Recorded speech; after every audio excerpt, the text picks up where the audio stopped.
Sup, fuckers? World's okayest trader doing trade review for Feb 16. I started trading a little bit later in the day because of that CPI news. I don't know, was it CPI? Some news, doesn't matter.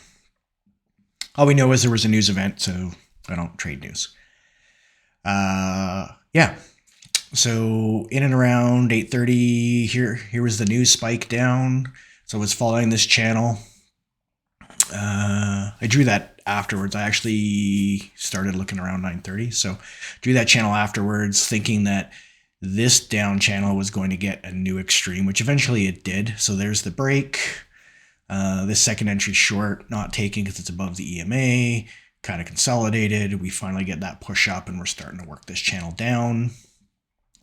Fits the top there, kind of holding it there. You could argue like a little bit like that, but if you're doing it that tight, then this is an overshoot, so you're expecting something to come out the other side. Yeah. So that was the channel I played. When we had this, we got the new low right there. First entry, second entry. I like this because the EMA was holding. I don't like the fact that it pushed through and closed above the EMA. We had this local little multi-test across the top here.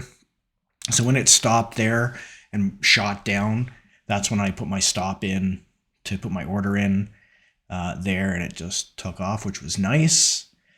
I was trying to push my mental stuff, and I'll eventually do some more talk about the psychology around it.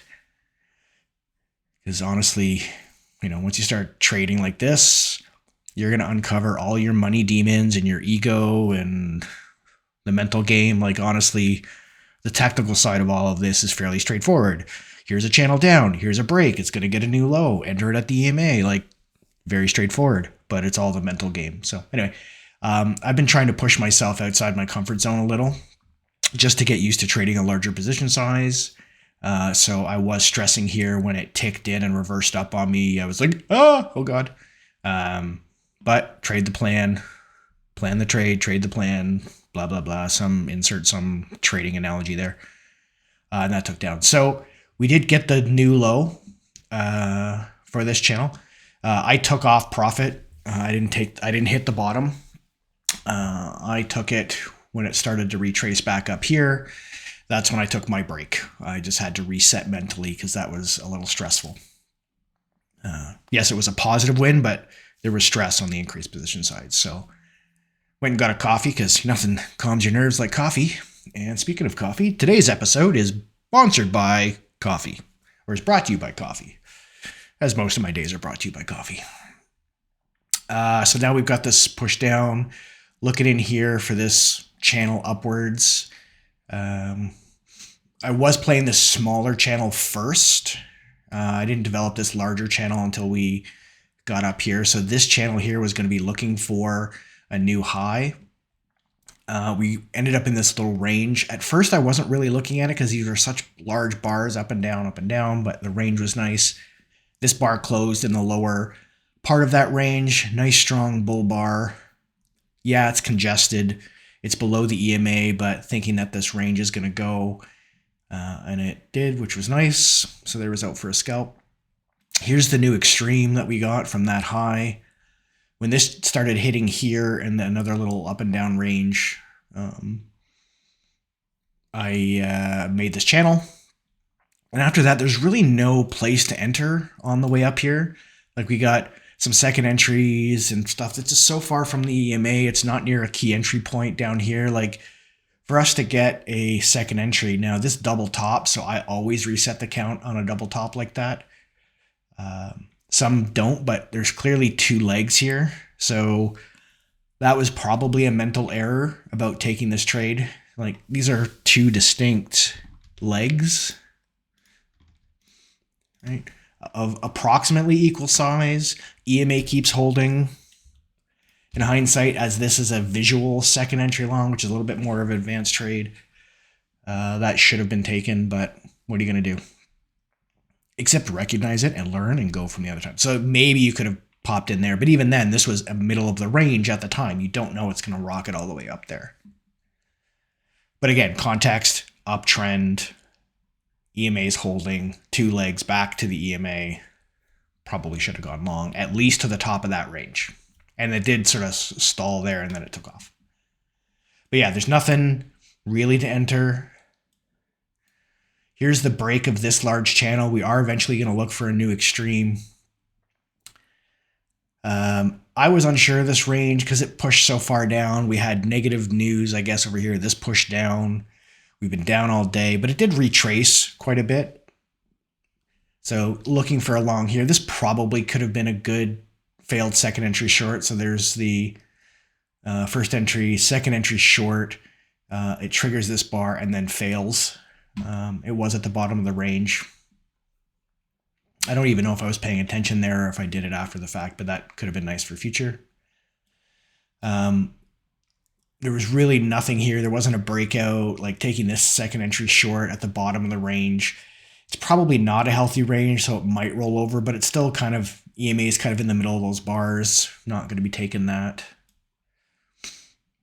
Thinking that we're going to get a new low. So there's the short-term strong trend. We have a break. There's the new low. Nowhere to enter, too far from the EMA. I drew the channel from there, and then expanded it, I think, to that bar. I wouldn't have probably done it that initially. Probably would have done sort of that for that push and brought it back into there. Here's a nice failed second entry short, but far away from the EMA. EMA kind of stacked, but it does take off. And again, there's no real way to enter this. There's the new extreme for this larger uptrend. Then we enter into this range, little tiny range, got the new high. We're expecting some sort of correction after the break in new extreme, but this push was quite large. So I was thinking that there may have been a measured move, which would put us up in the 50-70 range, like way up here. But yeah, so then sort of sells off, draw this channel. Again, no way to enter. This failed second entry long is too far from the EMA. Pushes down, kind of go into this little range. I'm still thinking short because we do have this break now. And top of the range, put in that bar. Now this was a big stop. I still have an increased position size here. That's 1, 2, 3, 4-ish points of risk. So I was sweating in that one, but it made the scalp, so I was happy about that. Later in the day, I don't really go for much more than a small scalp, just because you don't know what's going to happen. But my target was the bottom of the range, but still sweating. And there might have been one more. No, that might have been it. Don't know. Anyway, so we ranged off for a bit. Yeah, that was the end of my day. Yeah. And then it just sort of takes off and we're getting into 4 o'clock. But after 3:30, I'm really not looking to trade too much. Even still, there wouldn't have been any place to enter this. It just sort of pushed down. I guess maybe this failed second entry long. Right? Because it ticked up there, pushed down hard, pushed down, and then just dumped. So maybe you could have entered that. Probably, hindsight, that was a good trade. It was holding the tops there, so if I wasn't getting ready for the review, I may have gotten that, but I had 3-0 today, so that was good. Mentally, I missed a couple of trades, but honestly, like these pushes up were so aggressive, no real pullback to the EMA, but having 3 trades, that's, you can't expect 30 trades a day. I'm not a trader, so to speak. I'm trying to make money, not over trade and do stupid stuff. So there's the review. If you got any questions, comment, do whatever. Thanks. Ciao.